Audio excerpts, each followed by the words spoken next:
Hi y'all, welcome to Farm Girl Diaries. My name is Caitlin and this is part 2 of the sourdough series, and this is where we're gonna make our sourdough starter.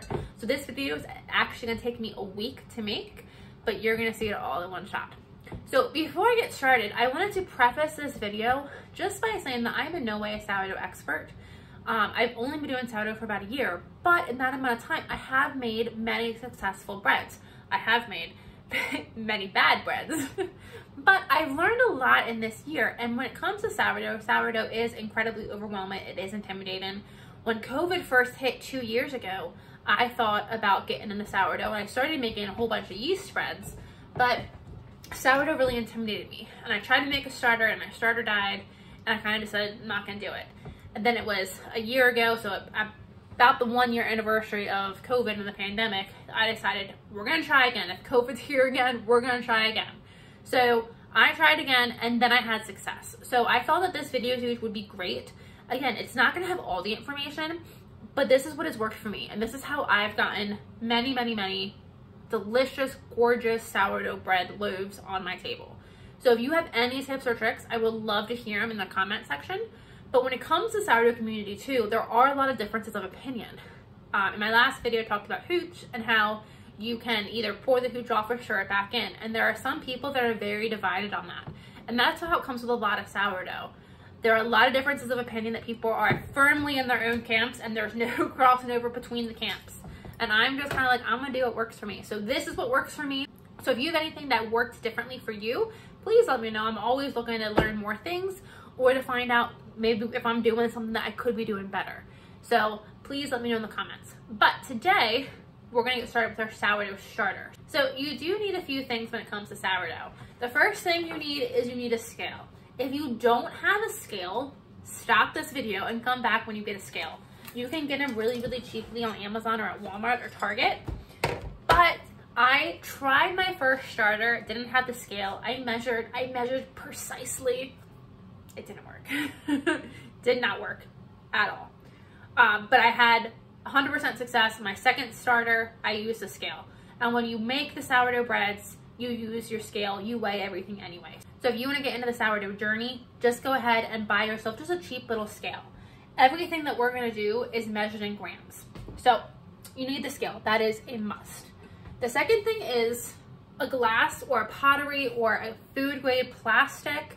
My last video, I did say you couldn't use plastic. Apparently you can. I did some more research on that, so apparently you can use plastic. So these are the things that I thought I know that maybe I don't know. But I like using this one. Is from Pampered Chef, and I love that it has a pour-in spout. It makes transferring the starter from this to my quart jar so much easier. So another spot, you need some sort of jar. I like using a quart jar. It's simple, easy. It never overflows out of this jar. It works great. Okay, and that's really all you need. I am gonna grab a fork so I can do the stirring. Okay, got a fork. This is what I stir with.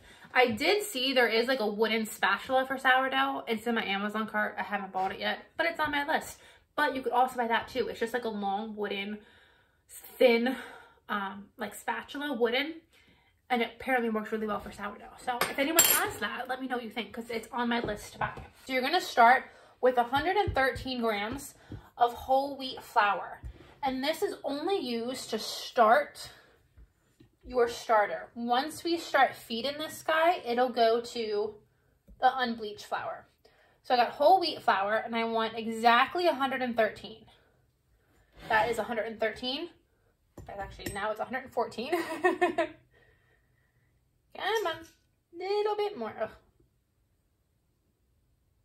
How is that? Okay, there we go. Beautiful, 113. So now I want equal parts of water. I'm gonna clear this out, and I'm just using lukewarm water. I'm gonna be really careful. I want exactly 113.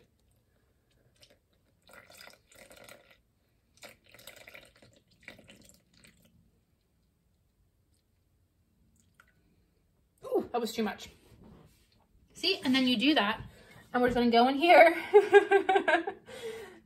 This is the, oh, there we go. I just took a little bit out. This is the, oops, I kind of messed up cooking show. You know, nobody's perfect, right? Okay. So then we're just gonna give this a nice stir, get it all combined.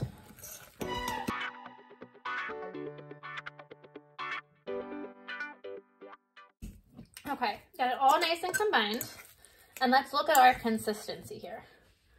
Do we see how that's kind of thick? It's kind of doughy. It's not too thin, it's not too, it's pretty thick, it's not thin. That's what we want. So now I'm gonna pour it into my quart jar here. Carefully, because it's not actually pourable, it's more of a solid.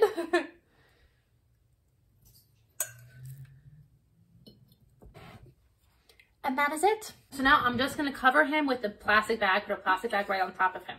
This is where temperature is gonna be important. Let's actually do it together. I'll actually show you. Let's see. Don't judge me, I'm using a meat thermometer, but it works, right? If you just hold it up in the air, I'm classy. We're not gonna judge me. I feel like this works. How would this not work, right? Okay, according to my meat thermometer, my kitchen is 66 degrees. I think that's probably, I think I have my house set at 68, so I think that's probably right. So, my kitchen's at 68. The temperature of your kitchen, like I talked about in my very first video, is gonna drastically influence how fast this will rise and fall. In our very first day, we're not gonna see any action. It's gonna take a couple days till we see any movement, any action, any bubbling, any rising, anything like that. But you still wanna be mindful of your temperature. So I might put mine on my top of my fridge here. The appliances give off a little bit of residue heat. So I'm gonna put mine on the top of the fridge. I'll come back tomorrow and we'll feed them again tomorrow.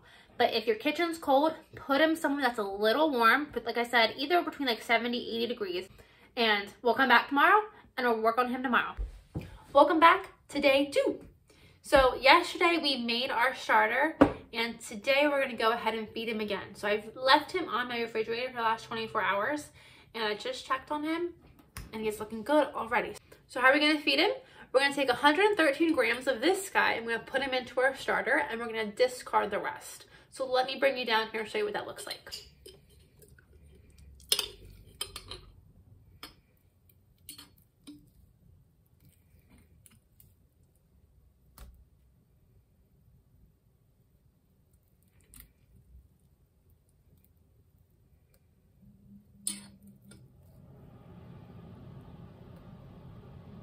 Okay, the rest of this is just gonna go in the trash can. While we're making our sourdough starter, this should not be used as discard. Once you have, there's a little bit left. Once you have an established starter, then this, rather than throwing it away, could be used as a discard. But when we're getting it started, you just wanna toss it. It's not really gonna be any good for you. So I have 113 grams in here. Now I'm gonna add 113 grams of unbleached flour. Yesterday, remember, we used whole wheat flour. You only use that to get it started, then you switch over to the unbleached. Of course, I did a little too much. Okay. Then you want the same of water.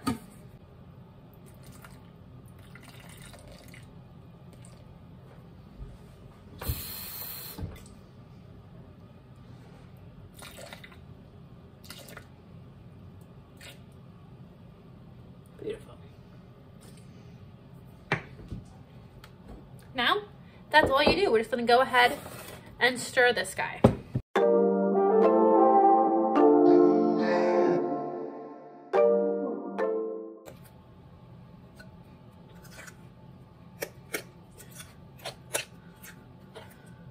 So it's not as thick as it was yesterday. You can see now it's a little bit more pourable. But it still is definitely like a little bit of a sticky mass. This is perfect. So I'm gonna put him back into my jar.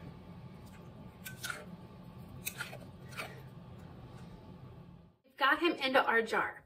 So if you're a brand new sourdough owner, there's something you need to be on the lookout for now. We're on day 2, so we might see a little bit of activity now. If you're brand new and you're not 100% sure, you can put a rubber band around the jar and put it right where the starter is currently. For me, it's just above that two mark line. You can put the rubber band there and you'll know when your sourdough starts to rise. it'll be above that rubber band. It will leave traces on your jar. If it does it tonight, I'll show you.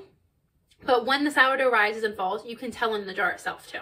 So either put a rubber band or just be mindful of the jar itself. If you don't clean out your jars in between feed-ins, you don't need to, but then your jar you won't be able to tell anymore. So that's why some people like to put the rubber band on, so they know, okay, I can see the starter, I can see it's above the rubber band, so they know that it's risen. But this is all ready to go. So I'm just going to put my baggie back on here and put him back on the fridge. This desperately needs clean now. This is the cement that I'm talking about. This is a built-in product. So I'm gonna go get this cleaned and I'll see you guys back here tomorrow. Hi y'all, it is Wednesday, so it's day 3 morning. I'm not gonna feed my starter until this evening when I get home from work, but before I ran out the door, I just wanted to show you that our sourdough is rising. It was when we made it right here at this second line. See if we can hear at that second line, and this is all activity. So it's risen on the second day, so that's super exciting. So when I get home from work tonight, we'll get that guy fed and he'll just keep rising over the next couple of days. Welcome to day 3. We're getting ready to feed our starter for the 3rd time, but I wanted to let you know and show you what has been happening. So if you remember when we fed him, it's on this side, when we fed him, right here is my second line mark. I don't know if you guys can see that, but right here is my right here is my second line mark. This is where we fed him and this is where he was when we fed him. He's risen this much so far, which shows us he's active. But then also, when let me pull you down here to see if I can get you guys to take a look. Let me bring you down here to take a look. You can see all those bubbles in there. So there's not many. I've been moving him around a lot trying to get the perfect shot, but there's still some bubbles in there, so he is active. So at the end of day 3, if you followed this video precisely, hopefully you have some activity as well. So he is definitely active and happy. So we're gonna get ready. We're gonna go feed him again. 113 grams of starter, 113 grams of my unbleached flour, and 113 grams of water. So I'm gonna discard all of this, but 113. So hopefully you're getting more familiar with the discard and the feed-in process. So I'm gonna bring you down here and we're gonna do it together. When I do it, I do like to stir everything together. I found I just have some nice success when I stir everything together.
Now I did wash my jar that I store the sourdough in. You don't have to wash it every single time. It definitely becomes a pain, but I only washed it so when everything rises, you're able to see the rise and fall better. But when I'm feeding my regular starter, I don't do that. So I'm gonna put him back on my counter and we're gonna check him tomorrow. And tomorrow's gonna start the double feed-in. So I'm gonna feed him once before work and then once after work. This is the morning of day 4. We're getting ready to feed him. We're gonna start our 2 feed-ins daily. And you can see all these little bubbles in here. And then you can see, if I can show you, little bubbles up top there. They're moving as I move in the jar, but that means we have some active yeast, which is exactly what we want.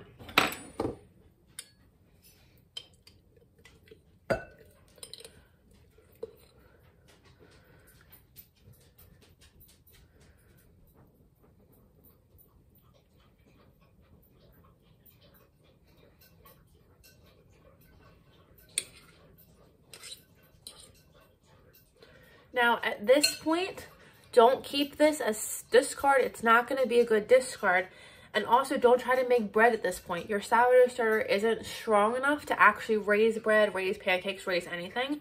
So even though we have an active starter, don't let that trick you into thinking, oh, I can start cooking with this. You really want to give it the full 7 days, so you make sure you have a strong starter, and make sure then that when you cook, everything that you want to rise actually does rise as much as it should. So go ahead and keep discarding this even though it's active.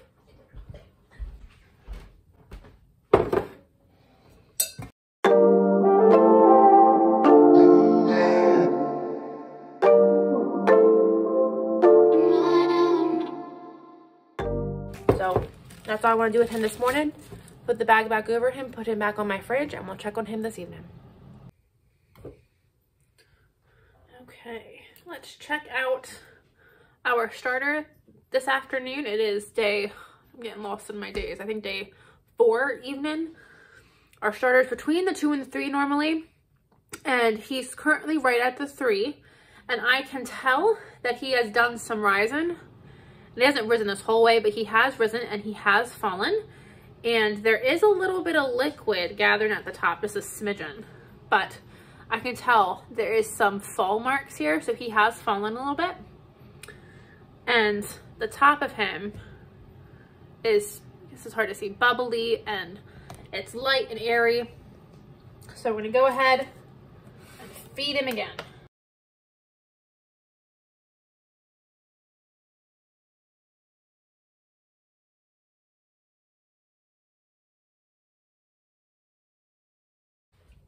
So we are on day 5. This morning I did run out of time and I didn't feed my starter.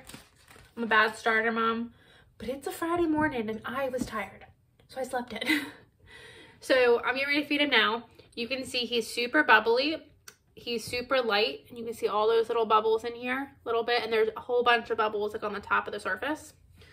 So I'm gonna go ahead and get him weighed, get him fed, and put him back for the night, and I'll feed him in the morning. Now is also the perfect time to start paying attention to, one, the smell, so I can smell him, and he doesn't smell vinegary, he doesn't smell alcohol-y, he kind of smells a little bit like bread. He doesn't smell as strong as my year-old sourdough starter, but he's starting to develop that sourdough smell.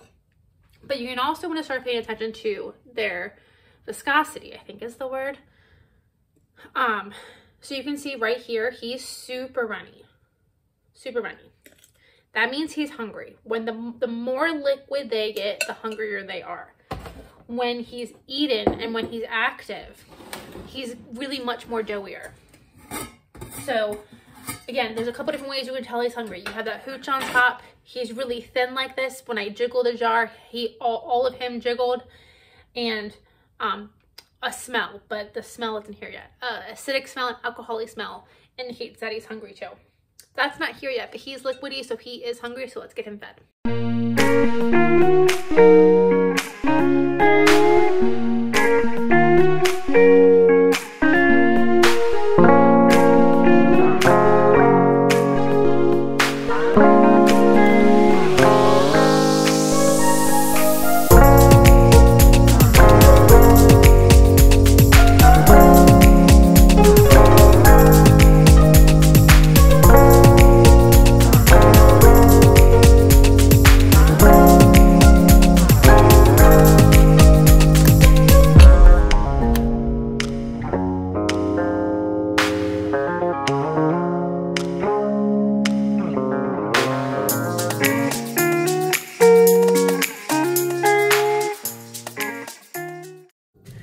Day 6 and my sourdough starter isn't as active as I would like it to be.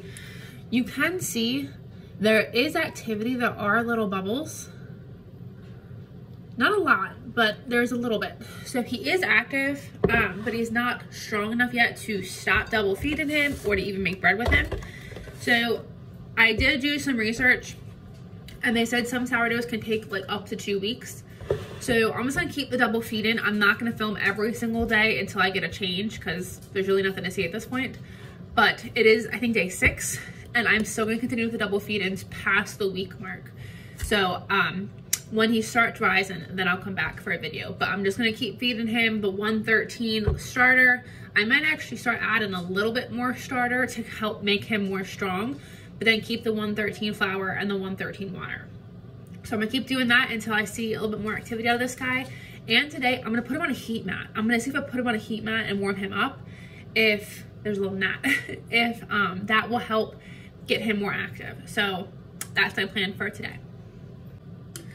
I ended up doing 140 grams of starter. I'm gonna see if that helps make this guy more active.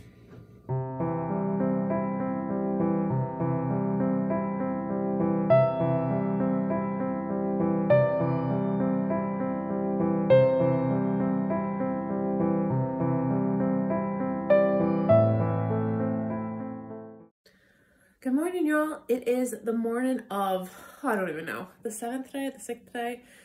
Yesterday morning, I did the video where I said I wasn't gonna film anymore until we had action, and today we had action. Look at this. Look at this.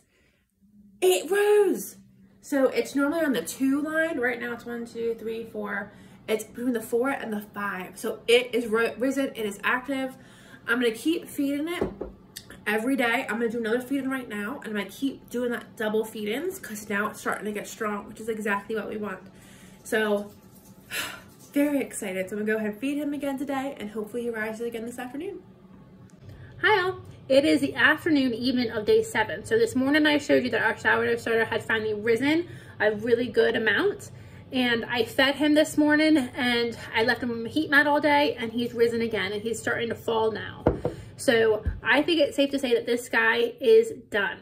I don't think he's ready to use yet. I'm still going to keep the feed-in process going for a couple more days. I'll probably do a handful more days. I just want to make sure that he's actively rising and falling as I would expect him to. So when I feed him, I'm going to make sure that within a couple hours he does rise and he falls, and then I feed him again, he rises and he falls. Do that 3 or 4 times, and then I think he's probably going to be ready to make some bread with. So at that point, I'm going to end this video. I think this is kind of going to be a long one. There's a lot of days to put together for this video. But I hope you had success too. I'm on day 7. So if you're not quite done, if you're day 7 and your sourdough starter is still not rising, just keep giving it some more time.